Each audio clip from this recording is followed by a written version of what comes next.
Terlihat pada saat proses evakuasi korban, tim evakuasi dan warga yang ada di sana sempat ketakutan karena bangunan-bangunan yang di pinggirnya ini bergoyang seakan-akan mau roboh.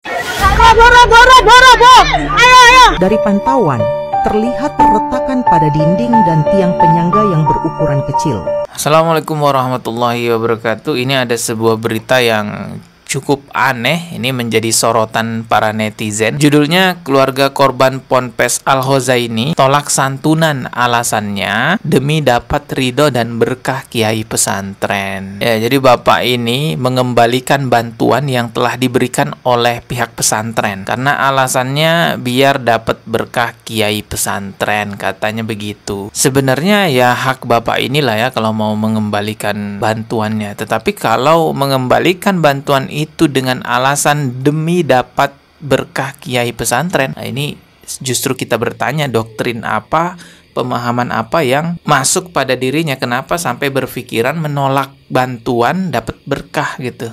Kenapa nggak sebaliknya, justru menerima bantuan itulah berkahnya gitu. Inilah yang dinamakan the power of fanatik buta ya. Jadi kefanatikan buta itu memang bisa ya mengaburkan atau membutakan akal sehat seseorang. Bayangin anaknya terkena musibah itu ya, terkena reruntuhan bangunan-bangunan besar, lalu diberi santunan, ditolak santunannya karena biar dapat berkah dari kiai pesantren. Kalau penolakannya karena berdasarkan dia udah kaya, jadi menolak bantuan, uangnya udah banyak, bertumpuk-tumpuk lah, pokoknya sultan banget, makanya nolak santunan. Oh, itu kita masih bisa nganggap wajar lah. Hal seperti itu masih bisa masuk ke akal sehat kita. Tapi kalau nolak bantuan karena alasan biar dapat berkah, ini apalagi namanya kalau bukan kefanatikan. Terus bagaimana dengan santri-santri yang lain yang nerima bantuan, yang nggak menolak bantuan? Apakah mereka yang nerima santunan bantuan itu tidak dapat berkah? Makanya ini doktrin-doktrin berkah di beberapa lingkungan pondok pesantren mestinya ditinjau ulang, dilihat ulang. Beneran nggak itu sesuai ajaran Islam atau tidak? Karena banyak sekali kan doktrin-doktrin berkah di lingkungan pondok pesantren yang membagongkan. Ada orang yang katanya berkah meminum air celupan jari gus-gusan.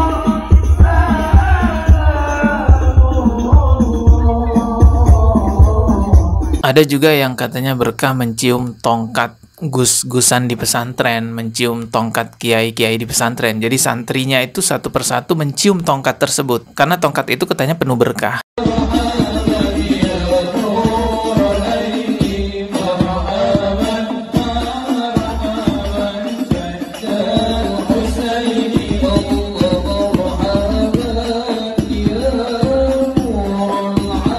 Saya pun bertanya-tanya doktrin apa yang diterima oleh mereka, kenapa sampai berpikiran mengambil berkah dengan cara-cara seperti itu. Ada yang nolak bantuan lah, ada yang minum celup-celupan jari, cium-cium tongkat. Kalau saya dulu diajarkan ngambil berkah terhadap guru itu ya ambil ilmu yang bermanfaat darinya, amalkan ilmu itu. Insya Allah berkah, jadi pahala jariah juga buat guru kita. Beradab kepada guru, doakan guru, itu insya Allah berkah. Kalau nyium-nyium tongkat, terus minum air celupan jari gus-gusan, kalau saya jijik sih ya.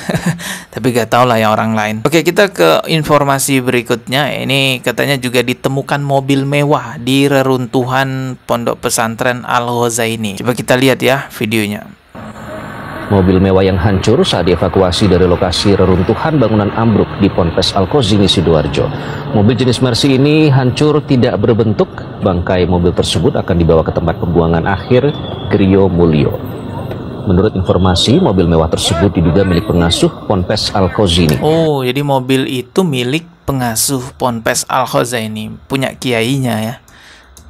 Bahkan mobil tersebut baru dibeli 2 minggu lalu. 2 minggu, baru beli 2 minggu langsung hancur. Nih berkah apa enggak nih namanya kalau begini ya? Baru beli 2 minggu loh, hancur ya, berkah apa takdir nih? Mobil mewah tersebut diduga milik pengasuh Ponpes Al-Hozaini. Bahkan mobil tersebut baru dibeli 2 minggu lalu. Pada hari ke-6, tim SAR gabungan memaksimalkan pengoperasian alat berat. Puing-puing reruntuhan seperti beton, besi, kayu, dan benda lain dievakuasi keluar pondok pesantren.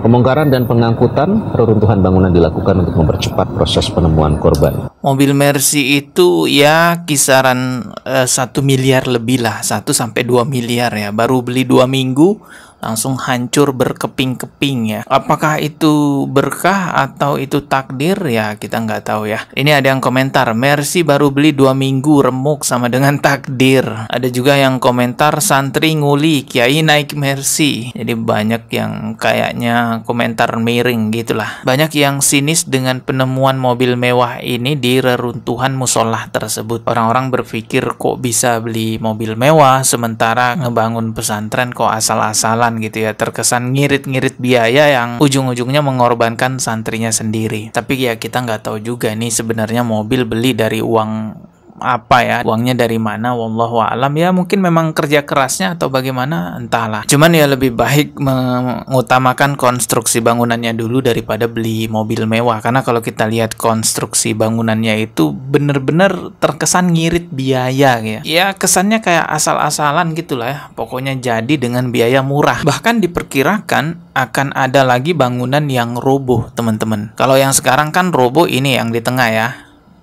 dan ini katanya musola. Nah, bangunan-bangunan lain yang ada di sampingnya ini juga diperkirakan akan rubuh karena konstruksinya diduga tidak sesuai dengan standar yang benar. Terlihat pada saat proses evakuasi korban, tim evakuasi dan warga yang ada di sana sempat ketakutan karena bangunan-bangunan yang di pinggirnya ini bergoyang seakan-akan mau roboh. Roboh! Ayo! Ayo lari dulu Pak! Keluar dulu Pak! Keluar dulu Pak semuanya. Lari dulu Pak. Lari Pak. Oke Pak. Coba Pak. Suasana panik terjadi di sebuah pondok pesantren di Buduran, Sidoarjo. Ketika bangunan bagian depan tampak bergoyang pada Selasa siang, 30 September 2025. Dari pantauan, terlihat retakan pada dinding dan tiang penyangga yang berukuran kecil. Warga menduga konstruksi bangunan tidak sesuai standar, namun hal ini masih menunggu hasil pemeriksaan resmi dari pihak berwenang. Tim terkait tolong, ini bangunan yang ada ini posisi bangunan tuh berbahaya miring ya guys. Ini kita bandingin ya, ini posisi orang ya, lurus ke atas ya. Ini juga, nah posisi bangunannya itu miring ke kiri, kelihatan nggak? Jadi maksudnya ini tolong buat tim terkait atau para ahli, tolong nanti ini dievaluasi atau dicek ya, apakah bangunan ini masih layak atau tidak. Karena apa?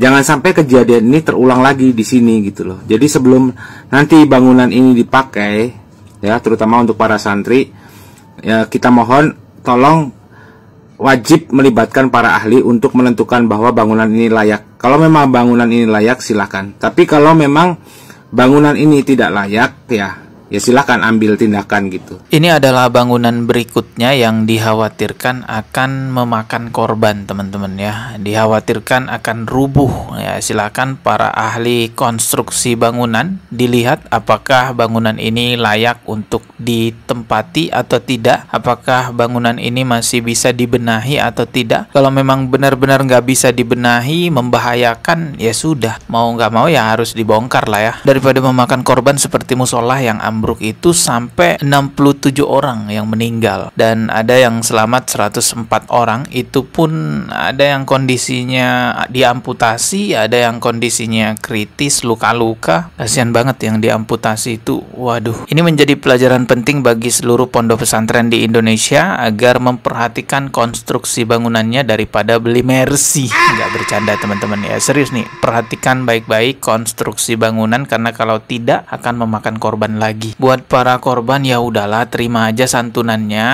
Kita berprasangka baik aja, kita berharap aja kepada Allah semoga dengan menerima santunan tetap mendapatkan keberkahan. Jangan khawatir menerima santunan nanti nggak dapat berkah. Terima aja santunannya, barangkali itu bisa berguna untuk masa depan anaknya yang diamputasi gitu. Karena kasihan banget guys, itu usianya masih kecil-kecil ya, mengalami tragedi yang memilukan. Oke lah, kita ketemu lagi di video berikutnya. Subscribe dan juga loncengnya ditekan sebagai notifikasi. Wassalamualaikum warahmatullahi wabarakatuh.